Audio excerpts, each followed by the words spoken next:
Greetings, YouTube. So I saw a post on a forum not long ago, and it was about creating likable necromancers. I didn't really get into the thread itself. I didn't feel like it. Um, but it did inspire me to talk about how you could put likable, socially acceptable necromancers into your setting, because I've done it. I've had them in my setting.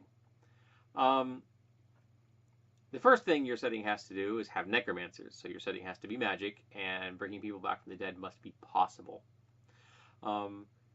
You're going to need to have some mechanism, social mechanism, that allows access to the dead. So, for example, if it's an emulation in the Middle Ages, and even getting your hands on corpses for medical research is forbidden, then you're going to have a really hard time having likable necromancers. You have to create the social environment where raising the dead is not seen as such a social taboo that it's never going to happen. Now, some of our human societies and social structures have allowed contact with the dead on a much more intimate basis than we have in the West. There are some cultures that were like, they'll bury a corpse, they'll leave the corpse in the ground for a couple of years, they'll dig the corpse up, then they'll take the bones out and they'll preserve the bones, and they will sometimes put the bones inside something or just bind them together, and then they become an object of veneration. So the idea that the dead have an existence and purpose beyond what we traditionally think is life is not a completely foreign idea. And if you kind of extend that further in a world of magic, I don't think it's horrible to accept that in some circumstances, bringing things back from the dead could be acceptable. Now, how did I do it? I did it in a Cormier setting. I like Cormier.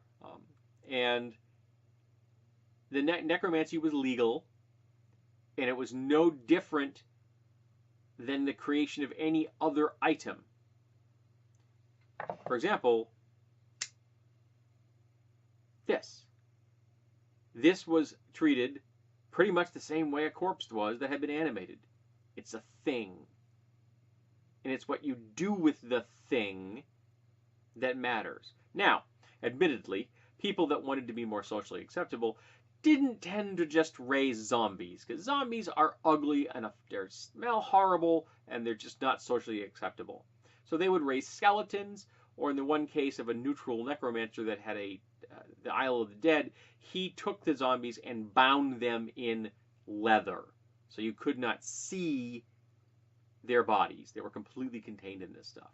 And he used them as a labor force for the biggest plantation in the entire world, the breadbasket of entire countries. He had a lot of power and a lot of wealth. It's what you do with that animated dead thing that matters. So raising skeletons and zombies was viewed as a neutral act. And the necromancers themselves could be good aligned or neutrally aligned. And it was just seen as okay. Now, this wasn't everywhere, obviously, but in the country in question, it was. In Cormier, it was legal. And you had a lot of research doing in this place because of this. And it was, if you wanted to know about necromancy, this is the place to come. It generated, tourism and students and research, and it contributed to the economy. The dead themselves were sometimes put to good, useful work. The dead were often executed criminals or unclaimed bodies, things like that. So they just didn't go into a pauper's grave. They were recycled, literally, and used by the society at large. Now, I know that there was a second edition setting. It starts with a J, and I can't remember what it was, where it was an island, where everyone was expected to have their corpse raised, and that became an asset of the culture at large. I really liked that idea. It really wasn't fitting into what I was doing in Cormier, but I still liked the idea of there being these armies of undead everywhere that are part and parcel of the society's structure.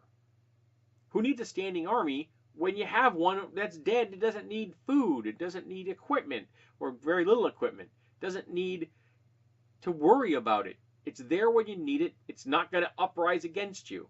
Now, there were evil necromancers, just like there were evil spellcasters and evil rogues and evil warriors and every other class. So what they did with the dead is what mattered. For example, there was one person that was killing people intentionally and turning them into undead prostitutes, or undead, not prostitutes, I guess, just undead sex toys. And that was seen as wrong because he was a murderer. And most people found it really distasteful. Technically, I don't think it was really illegal. The murdering part was illegal. The killing people to keep them quiet and then rolling them into his business was illegal. But one of the main characters of the group, which was a mage, his girlfriend was a white necromancer, a good necromancer. And her familiar was a skeletal cat. And eventually she went with the group when they went to the Isle of the Dead, and she didn't leave. She's like, I'm not leaving this place. It's too much an opportunity. I'm not going to pass it up.